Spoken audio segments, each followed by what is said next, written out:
আসসালামু আলাইকুম রহমতুল্লাহ বারাকাতু।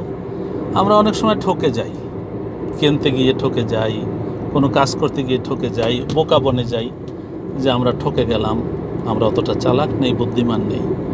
কিন্তু জানেন কি, যে ব্যক্তি ঠকে গেল, অর্থাৎ কেউ তাকে ঠকিয়ে দিল, আল্লাহ রাব্বুল আলামিন ওই বান্দাকে জিতিয়ে দেবেন।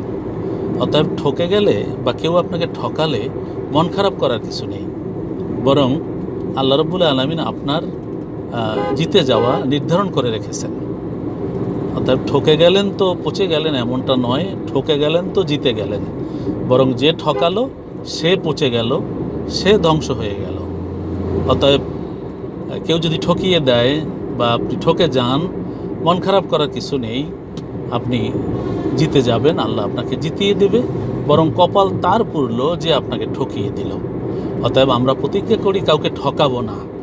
যদি সতর্কতার মধ্যেও আমরা ঠকে যাই, আফসোস করব না, আল্লাহ আমাদেরকে জেতাবেন।